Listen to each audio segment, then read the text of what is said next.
Download your favourite apps with Huawei Petal Search. Download now.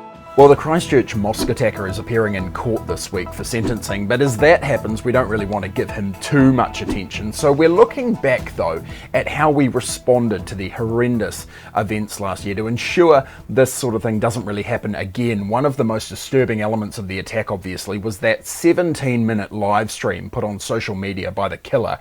Our government went on to try and prevent that happening again, and Chief Censor David Shanks had a leadership role early on by classifying the terror attack as objectionable material. Dave, I want to start up first off. How important was that classification, and what does it actually mean when the Chief Censor does this kind of thing? Well, clearly that was a critical piece of work for me in my office, responding to those horrific events last March. The interesting and important thing to realise about this sort of work is that I and my office deal with extremist and terrorist material as a matter of course. It's part of our responsibility.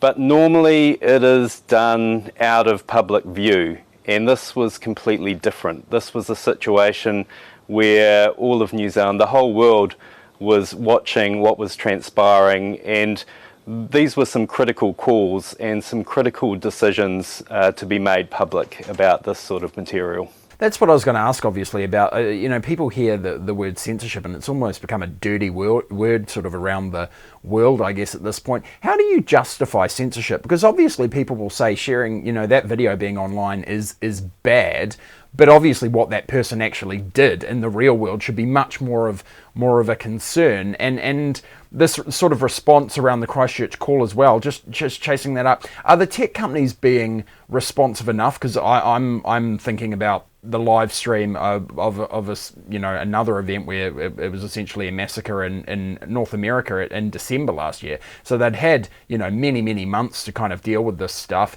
and it appears they kind of haven't.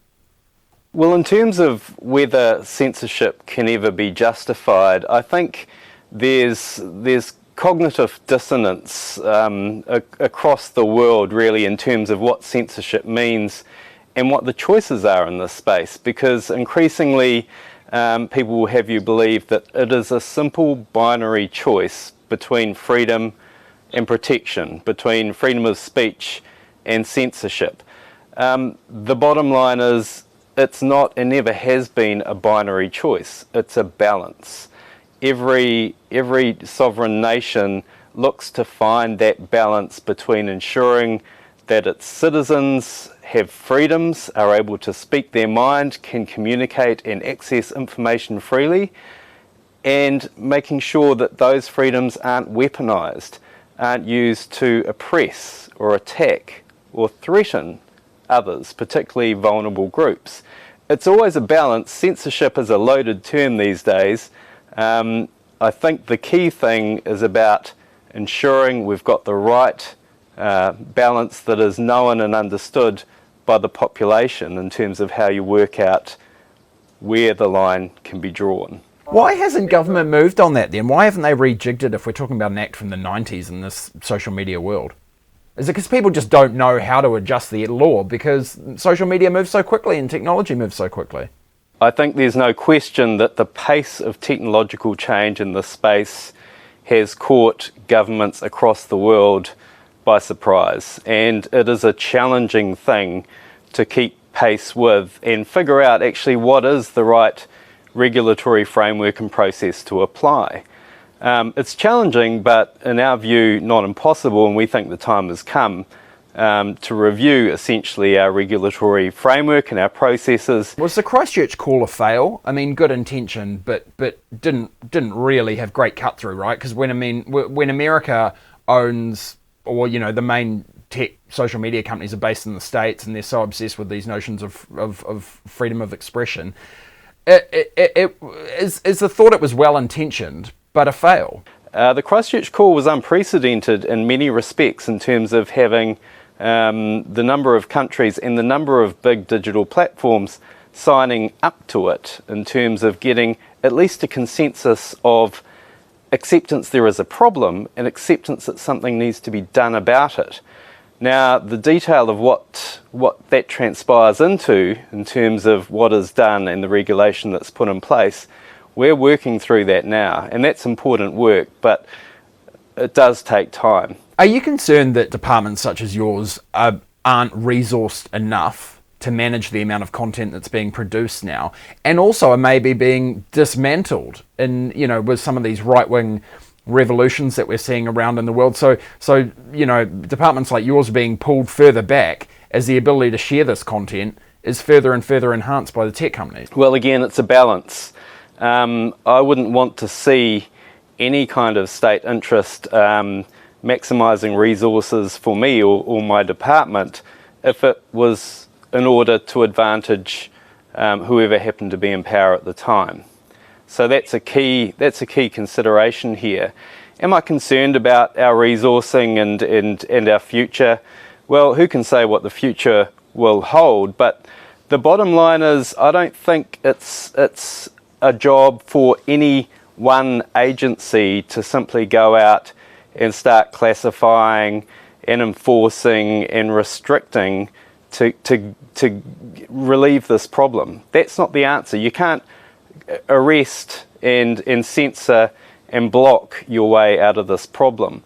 The regulatory responses and the sort of levers that I can employ are really bottom of the cliff situations. They're emergency responses, or the issues where you're dealing with someone who is too far gone to reach in any other way. And we need to start thinking about other levers that can be brought to bear in this space, such as education, such as nudge notifications, such as warnings, tools, information that can go out to the public. I just wonder, Dave, if that's a mild cop-out and also a semi-political answer, because the issue is because censorship's become such a dirty word in the global sphere today, it seems like politicians are too afraid to go anywhere near it as well. Because we've got situations at the moment, for example, even around our Prime Minister and around COVID, as you were talking about, where rumours are being spread online, which are clearly untrue. And because of this notion of censorship, governments don't even want to seem to act on it. So as a result, this sort of rubbish is going online, it's being massively spread, and no one wants to touch it because they don't want to be seen as the North Korea of the Western world. I hear what you say about the anxiety levels that can wrap around these sorts of issues. But the truth is, I genuinely believe that this is a complex, cross-cutting issue that involves a multiplicity of tools and a multiplicity of agencies working together with an integrated strategy to address this. The key thing is, it's got to be on the table to talk about and to think about and to work through in a collaborative way. I think that's an issue where, this issue is off the table in some places. That's not the case here. We're driving to have the conversation and to include people in it so that we can start working out the solutions. And that's critical. Righto, we talked about the solutions. We're sort of a little bit over a year now, obviously, into this horrendous situation from Christchurch. Where do we want to be a year from now in terms of some of those solutions? Well, I think we need to have some domestic regulation that fits alongside the Christchurch call, that works effectively to provide levers for those extreme cases in terms of terrorist promotional sites or sites that continue propagating extreme and harmful material. Beyond that, I think we definitely need to address information asymmetry that is built into the system as it currently stands. So we've talked a bit about internet companies and social media companies. Effectively, they are operating large swathes of the system and they have access to the information that is needed. They know what their systems are doing, and they know what sort of discussions are happening and where issues may be arising. And that's information that I think you mentioned before can be hard to access by governments across the world, particularly governments in smaller countries like ourselves. And we've got to do something to address that asymmetry. We've got to get some transparency and some light on the subject.